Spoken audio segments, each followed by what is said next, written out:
Madame, Messieurs, bonsoir. À la une ce soir, combien de temps les écoles resteront fermées? Faut-il relâcher les enfants ou pas? Le gouvernement pense qu'on peut y aller au cas par cas. C'est l'un des dossiers de 20 heures.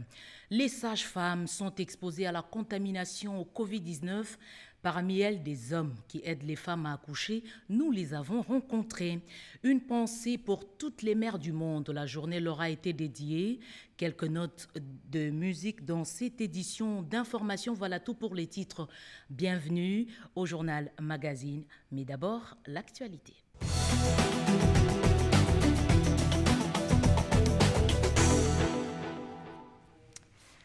Un déconfinement prudent. Le Premier ministre pense qu'il faudrait éviter un retour brutal craignant une catastrophe. Il a dit aux députés nationaux sur la rentrée scolaire. Le professeur Ilunga pense qu'on peut y aller au cas par cas, surtout que 19 provinces ne sont pas touchées. On l'écoute. Comme il se passe dans tous les pays du monde victimes de la pandémie, il faut être prudent dans les déconfinements. Un déconfinement brutal risque de provoquer l'effet inverse et de nous ramener dans une catastrophe que nous ne saurons pas maîtriser. Mais sur cette question des écoles, de l'ouverture des écoles, il a été dit que nous sommes en train d'examiner la possibilité de le faire au cas par cas. Examiner la possibilité d'ouverture des écoles progressivement en commençant par les zones qui ne sont pas atteintes. Cette question est à l'examen au sein du secrétariat technique, puisque c'est le secrétariat technique qui évalue les possibilités, la marche à suivre. Voilà, le Premier ministre répondait à la question d'actualité sur la gestion du Covid-19. Depuis quelques jours, le prix du carburant à la pompe a été réduit. Je vous propose de faire la vérification de l'application de la décision du gouvernement sur le terrain avec la ministre de l'Économie, Animbalaka Gibles-Kitiki. La baisse sensible du prix du litre à la pompe consécutive au marché mondial, c'est un effort considérable pour le président de la République, Félix Antoine Tshisekedi Tshilombo, du gouvernement dirigé par le Premier ministre Sylvestre Ilunga Ilukamba, la ministre de l'Économie nationale. Akasia Bandoubo Lambongo a pris les choses à bras le corps et a signé des arrêtés. La population a dit toute sa satisfaction. Président Fati, béton. Nous remercions le gouvernement en place. Nous remercions le chef de l'État Félix Antoine Tshisekedi Tshilombo. Tous ceux qui sont là, ils sont là au service du peuple. Le chef de l'État est notre œil. Tous ils ont entendu notre SOS. Ainsi, c'est un geste qui encourage le peuple. Le fait déjà de baisser comme ça, c'est-à-dire quelque part, il y a volonté de faire quelque chose. Une tournée que Madame la ministre a commencé au rond-point Moulard, dans la commune de Bandalungwa, où les 3 différentes stations ont été visitées. Même exercice pour la partie Est, dans la commune de Limité, où elle s'était rendue en passant par le pont Kabu. Akasia Bandoubola a palpé du doigt l'application stricte de la nouvelle structure du prix. La visite d'inspection s'est clôturée dans la commune de Lemba, précisément au croisement des avenues Bypass et la place Sous-Région. Partout, le constat est le même. Les prix est bel et bien 1995 francs congolais et 1985 francs congolais. Nous avons fait le tour de plusieurs stations essence pour voir comment est-ce que les entreprises commerciales vendent leur carburant. Nous les exhortons justement à accompagner les gouvernements dans ce sens.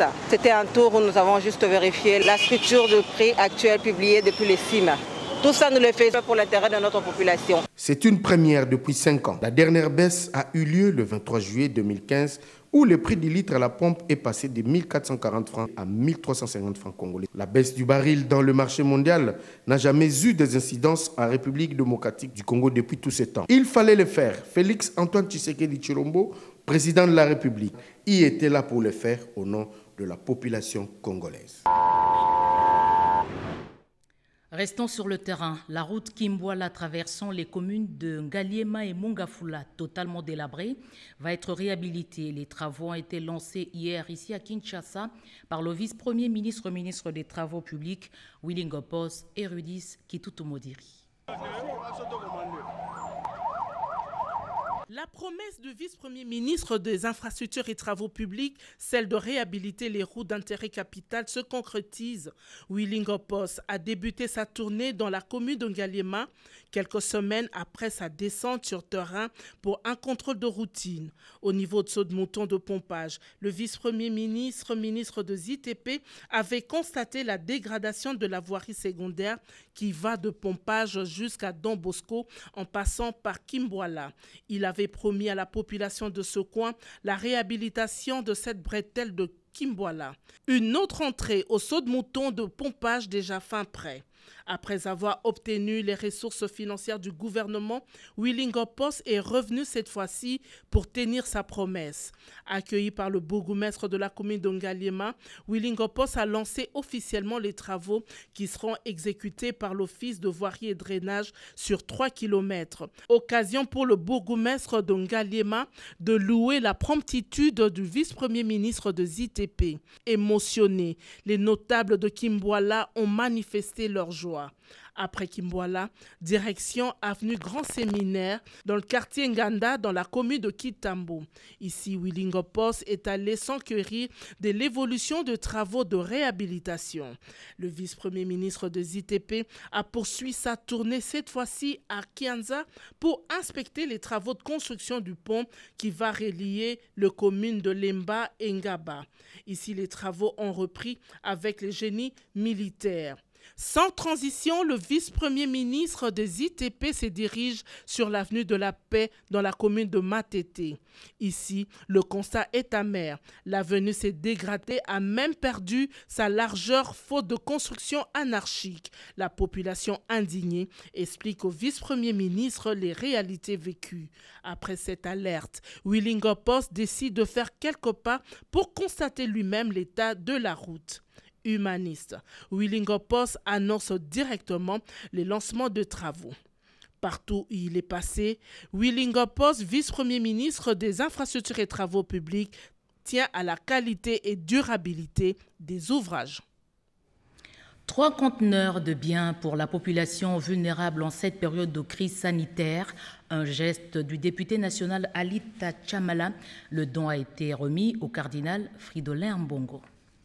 Dans le souci de répondre favorablement à l'appel du président de la République, Félix-Antoine Tshisekedi, et le gouvernement congolais, afin de soulager tant soit peu la population congolaise en ces temps de pandémie du Covid-19, l'honorable Alita Chamala a procédé à la remise de dons et de produits de première nécessité au centre Lindongue, dans la commune de Limete. Toujours présent, mais représenté par Maître Frédéric Kwamba auprès du cardinal Fridolin Ambongo, l'honorable Alita Chamala a dans sa jubessière apporté 3 containers dont 50 cartons de mayonnaise, 100 cartons d'huile végétale, 200 cartons de tomates, 500 sacs de semoule, 500 sacs du sel de cuisine, 500 sacs de riz, 1000 cartons de savon Lecoq, 1000 paquets de jus, 1000 paquets d'eau 75 centilitres, 1500 masques médicalisés, plus une enveloppe fermée. Il nous a reçus, vous nous avez vu avec lui. Je lui ai transmis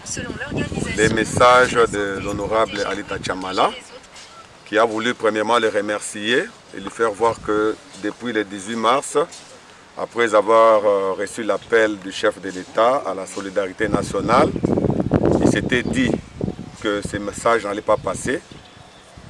Parce qu'il fait partie des personnalités ou des compatriotes qui ne sont plus à présenter. Cette bataille étant une bataille de tout le monde et de solidarité, il s'est dit qu'il pouvait aussi mettre la main à la pâte et agir. La déléguée du cardinal Fridolin Ambongo, la révérende sœur Kaline Mampouya, a également donné ses impressions. Nous sommes tous témoins de la grande générosité de l'honorable Alita Chamala, qui, à la suite des autres, a accepté de mettre ses moyens à la disposition du service de la diaconie, donc de la charité de notre Père Archevêque, pour que, à son tour, qu'il relaie cette charité à ceux qui en ont le plus besoin. L'honorable Alita Chamala promet de continuer cet acte de bonne volonté très louable dans le prochain jour afin de soutenir les plus démunis.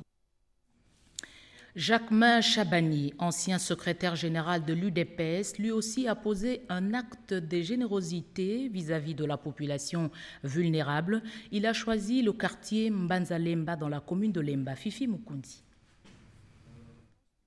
Cas contrôlé positif au coronavirus le 10 mars 2020, la République démocratique du Congo a mis les curseurs sur la prévention avec le renforcement de mesures d'hygiène en vue de rompre la chaîne de contamination.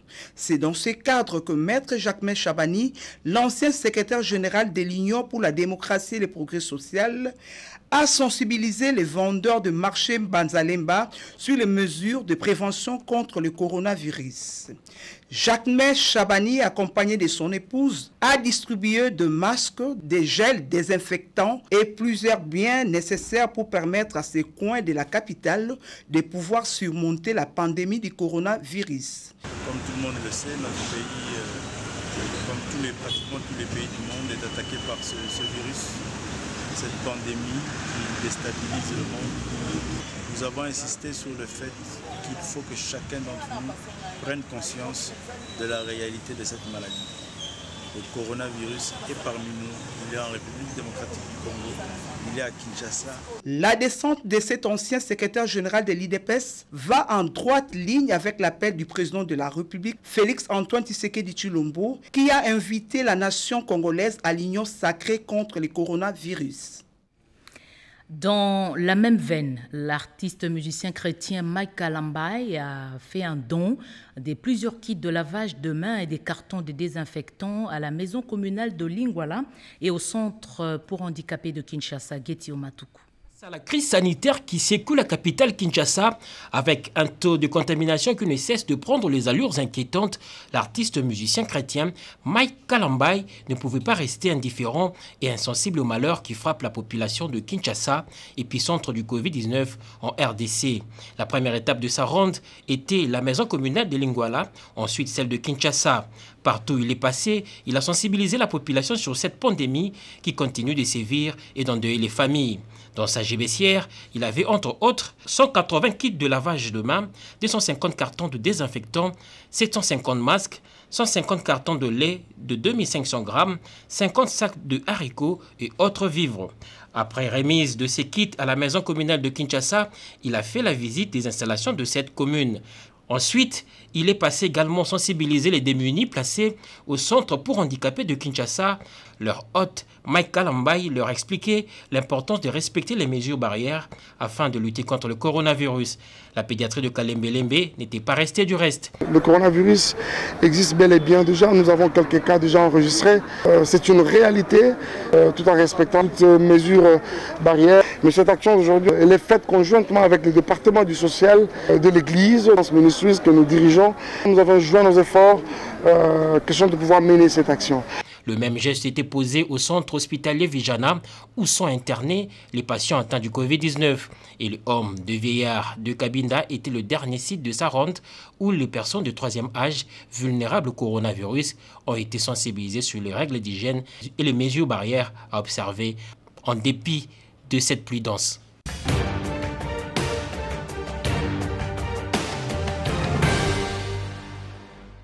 Le chef de l'État a rendu visite d'encouragement aux malades du Covid-19 internés dans plusieurs hôpitaux de Kinshasa.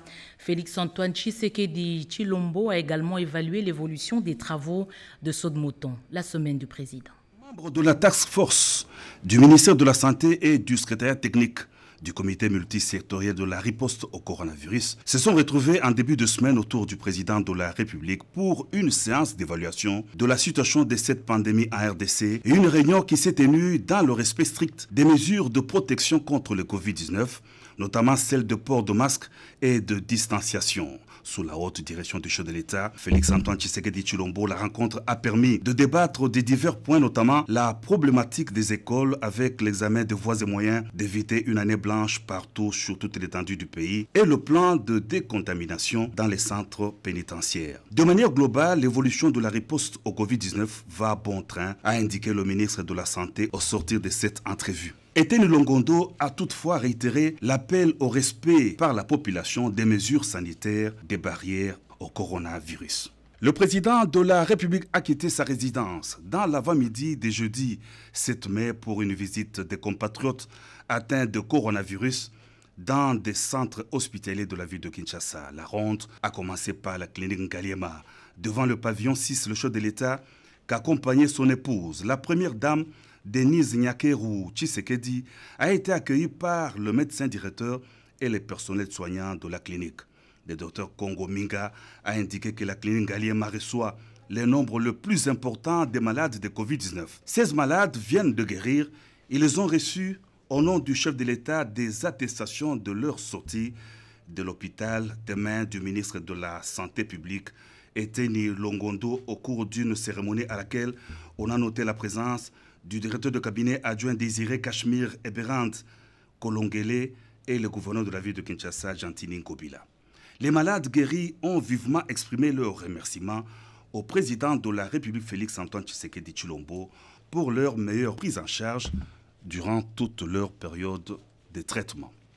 Le cortège présidentiel s'est ensuite ébranlé vers le centre médical de Kinshasa qui vient d'aménager un bâtiment d'accueil de malades de Covid-19, bâtiment qui a été inauguré par le président de la République.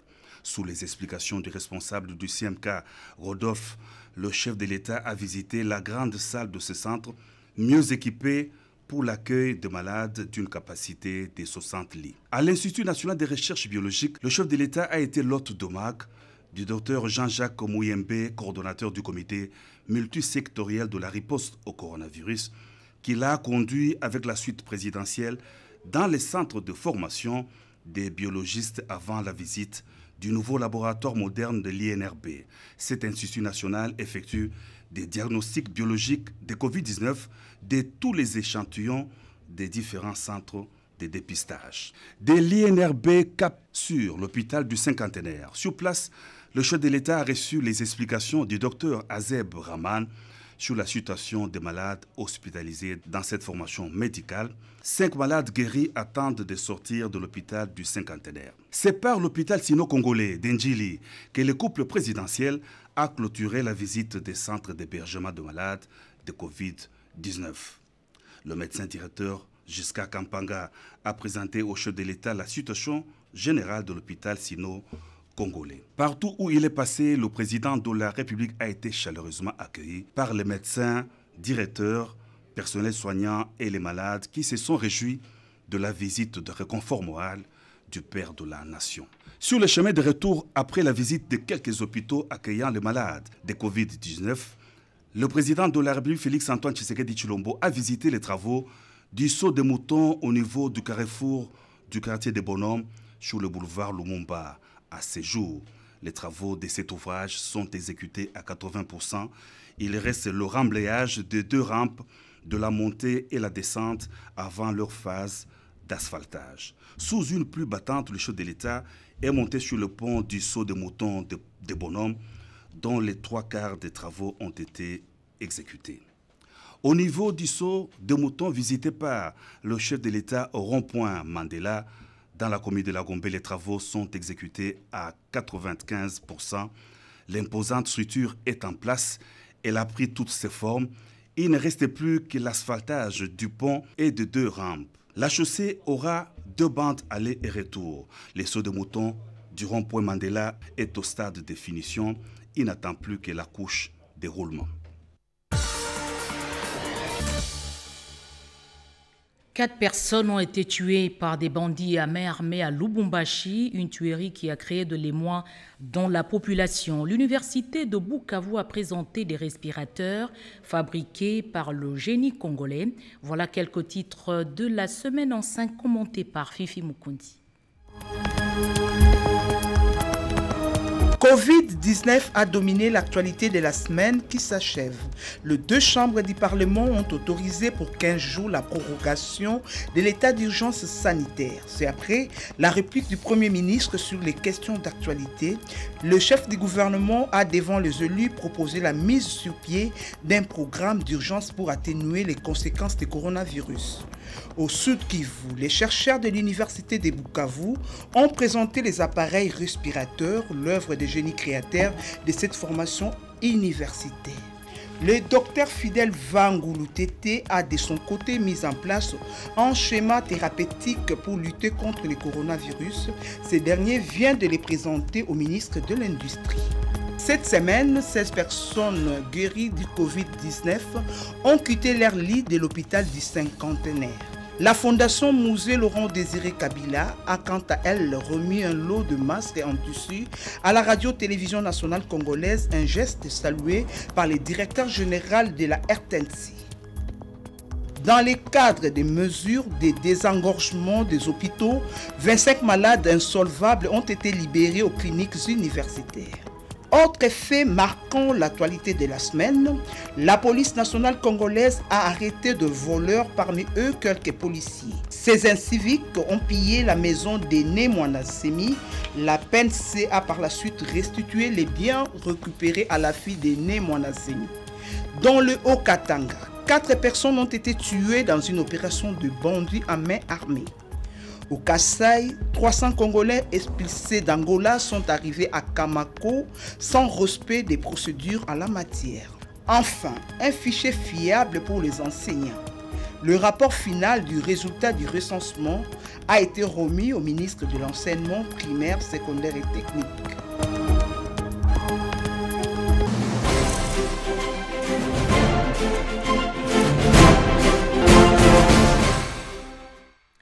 Le ministère de l'Enseignement primaire multiplie des stratégies pour occuper les enfants pendant cette période de pause. Entre-temps, les avis sont partagés. Les uns estiment qu'on peut repousser en août la fin de l'année scolaire en cours. D'autres pensent que si les conditions ne sont pas réunies, gardons les enfants à la maison. C'est le premier dossier de ce journal, signé Fifi Mukundi, Henri Alimassi. On croirait qu'il s'agit d'un programme ludique. Des enfants scotchés devant l'écran en train de suivre la classe télévisée, une initiative du ministère de l'Enseignement primaire, secondaire et technique. Objectif, occuper les enfants en cette période de fermeture des écoles. Afin de continuer à les occuper et leur permettre de maintenir l'élan, le ministère a élaboré un plan de réponse de l'éducation à l'épidémie Covid-19. Pour ce faire, la production des cahiers d'exercice et l'enseignement à distance avec recours à la radio, à la télévision et à l'Internet ont été privilégiés. Dans une autre famille où il n'y a pas d'électricité, 4 enfants s'appliquent avec les documents récupérés à l'école. Durant cette période de confinement, je trouve que c'est une bonne initiative. Cela nous aide à ne pas s'ennuyer, à continuer à travailler malgré que nous sommes confinés à la maison pour des raisons sanitaires. 22 millions d'élèves congolais sont comptabilisés selon les statistiques des services de l'EPST avec des niveaux de vie différents. Le gouvernement et l'UNICEF ont conçu des syllabus qui doivent atteindre tous les coins de la République. Les acteurs de la société redoutent les attroupements. Mais s'il faut aller prendre et récupérer ces cahiers dans les écoles, à ce moment-là, ça ne va pas aussi favoriser la propagation du virus. Autant de questions que nous pensons qu'il est impérieux pour le gouvernement de continuer à réfléchir. Selon l'inspecteur général de l'EPST, il n'y a rien à craindre sur la qualité du contenu des cahiers conçus pour les écoliers. Les techniciens du ministère ont tenu compte du niveau des enfants et du programme scolaire. Nous avons une équipe d'inspecteurs qui travaille d'arrache-pied pour pouvoir valider le contenu des matières à donner.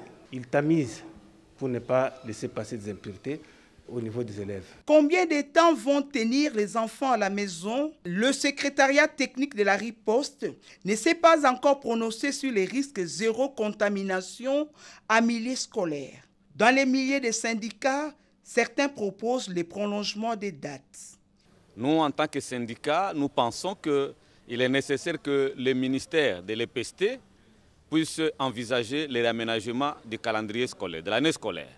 On peut, par exemple, ramener la clôture de l'année scolaire vers la fin du mois de juillet ou à la rigueur début août, de manière à récupérer le nombre de jours et envisager la fin de l'année dans un climat d'apaisement. Dans le cas où les enfants seraient immunisés, et les enfants risqueront d'être les éléments porteurs du virus vers les familles.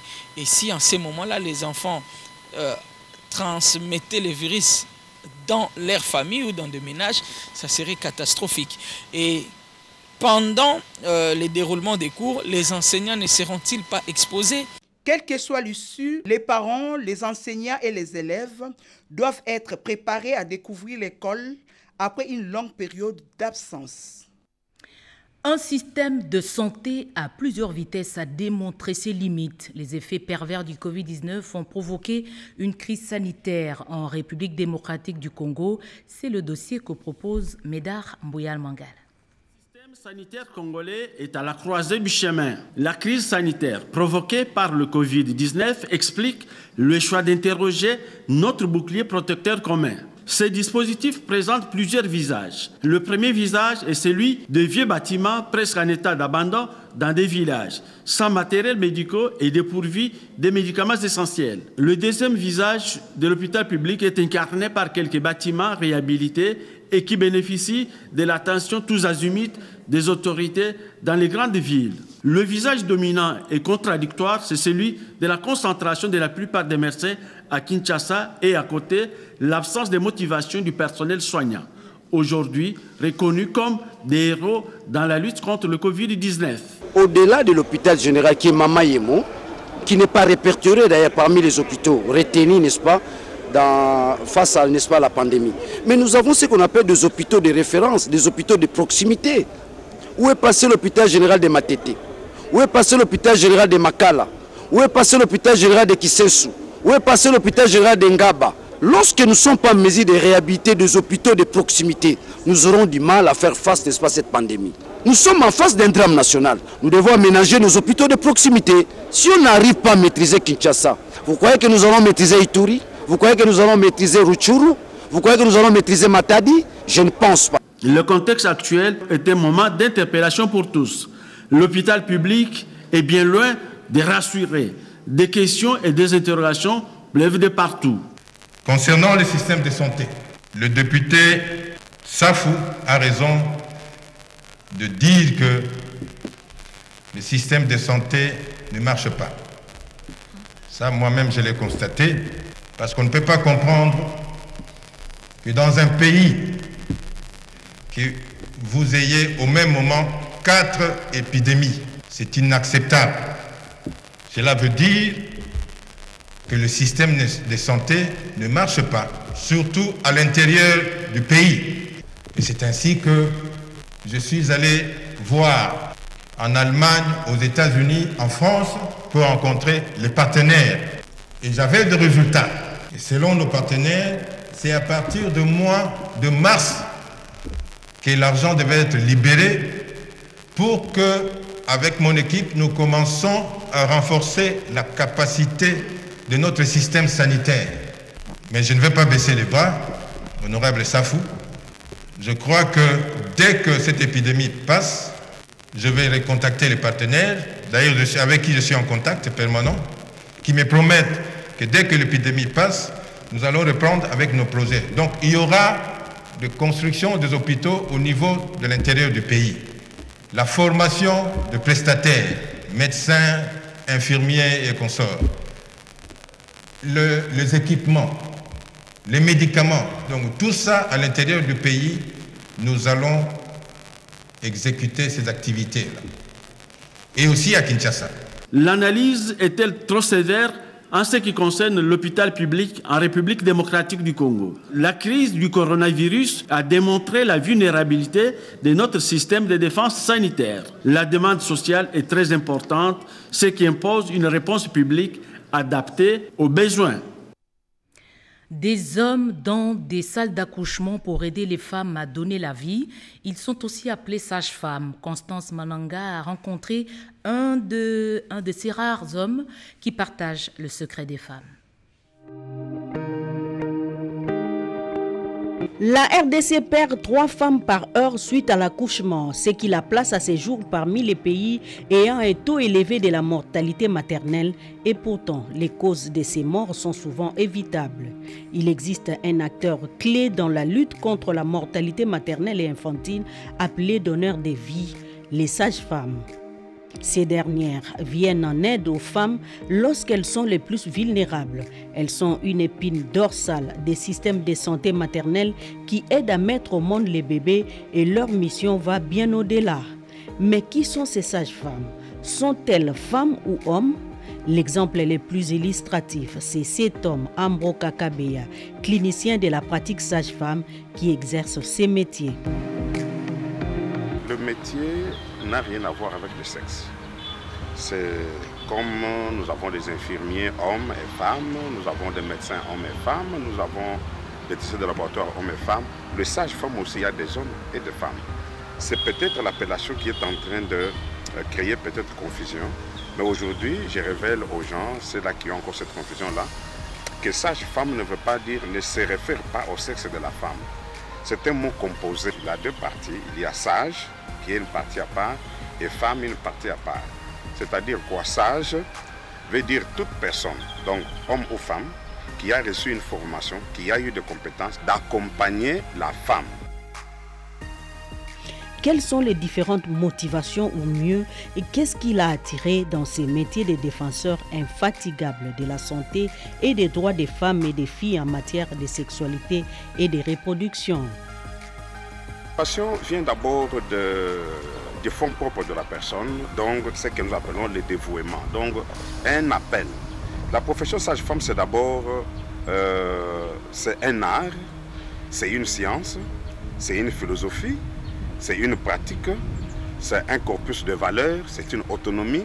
Personnellement, j'avais cet appel-là qui ne m'a pas amené ailleurs dans le domaine de la santé, qui me pousse à être au service de la femme, à être défenseur des droits de la femme, un activiste des droits de la femme et pourquoi pas féministe. Dans le contexte de la crise sanitaire actuelle due à la pandémie du Covid-19, quel type de précautions à la naissance des bébés? Les sages-femmes ont reçu une formation afin d'accroître leurs compétences dans la pratique des mesures de protection dans l'exercice quotidien de leur travail, mais aussi le développement des automatismes et gestes barrières à toute forme de contamination au Covid-19. La femme qui vient avec la grossesse pour la surveillance, il peut être atteinte ou pas. La femme qui vient pour accoucher peut être atteinte ou pas. La femme qui allaite, qui vient d'accoucher ou qui allaite peut être atteinte ou pas. Alors nous avons pris certaines mesures. Tout a commencé par la sensibilisation. La société communale de la pratique sage-femme a sensibilisé toutes les sages-femmes de la RDC qu'ils doivent travailler en respectant les mesures d'hygiène, les mesures de barrière.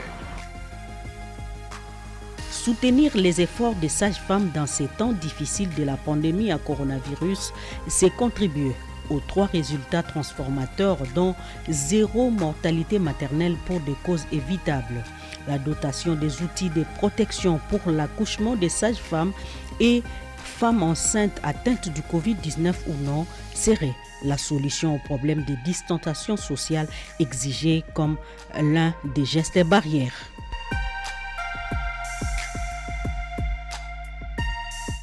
À la Tchango, toujours dans la capitale, le député national Didier Kabampélé a sensibilisé la population sur le respect des gestes barrières avant de procéder à la remise de quelques kits sanitaires. Patience Mboyokatuku.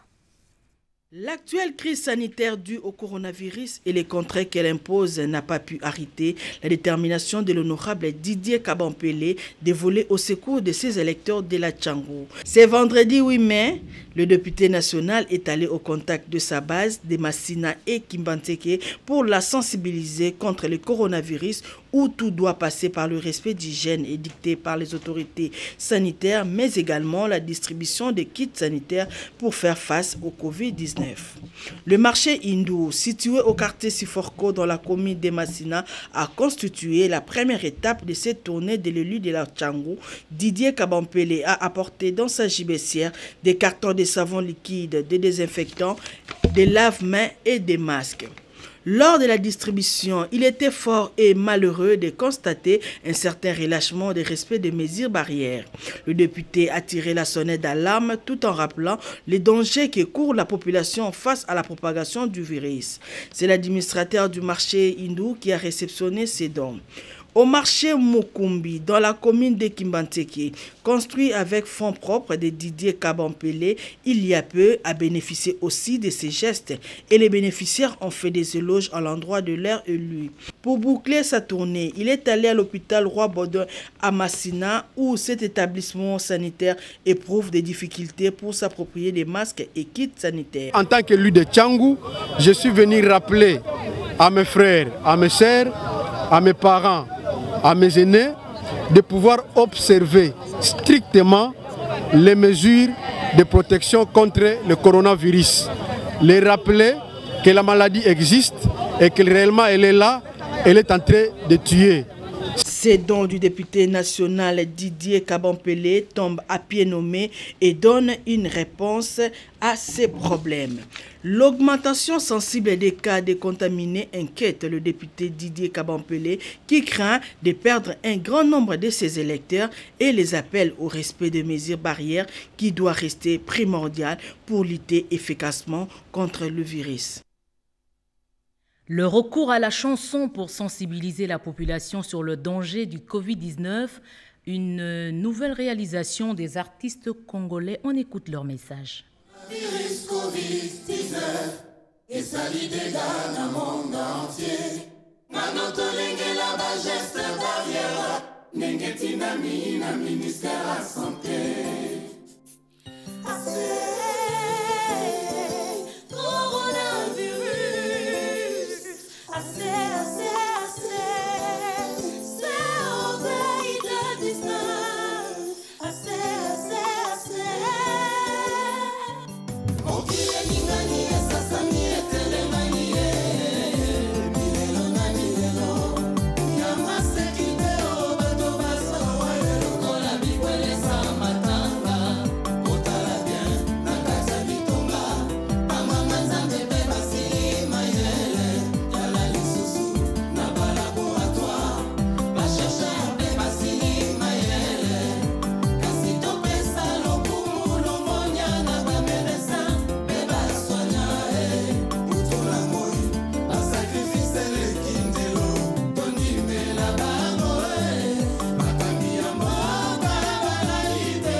Congolais, chers compatriotes, en cette période particulière de cette pandémie et en ma qualité de garant de la nation, je tiens à m'adresser à vous directement pour vous dire avec certitude que la situation que nous traversons est très grave. Je tiens aussi à vous assurer que je reste à vos côtés afin de contribuer à limiter la propagation du coronavirus et protéger la santé de tous. 10 mai, journée mondiale des mères. Elles sont honorées par le réseau des artistes musiciens membres de Makutano. Lokwakanza en fait partie.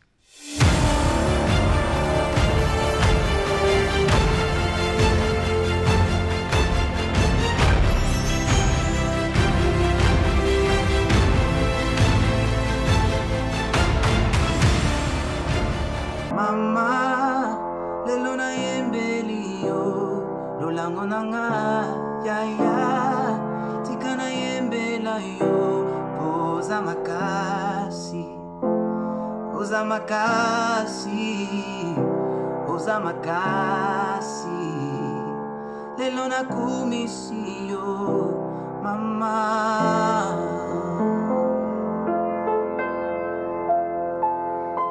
Bonne fête des mères.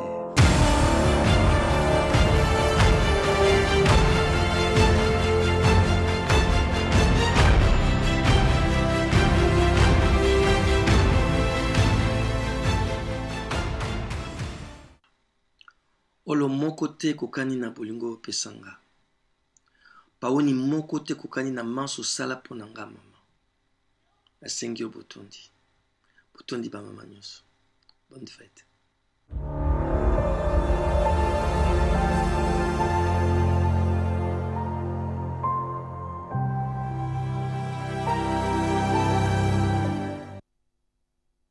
On termine ce journal en musique avec cette chanson conçue par la fondation Denise Nyakeru pour honorer la femme. Le titre, c'est Plus forte, extrait choisi par Naïcha Kialamouila. Et voilà, ce journal est terminé. L'équipe de ce soir, Médard, Mbouyal, Mangal, Fifi Bokeme, Eric Kabamba vous remercie de l'avoir suivi avec beaucoup d'attention. Restez chez vous et observez les règles d'hygiène. Nous vous retrouvons avec le même plaisir le dimanche prochain. Belle soirée et bon début de semaine.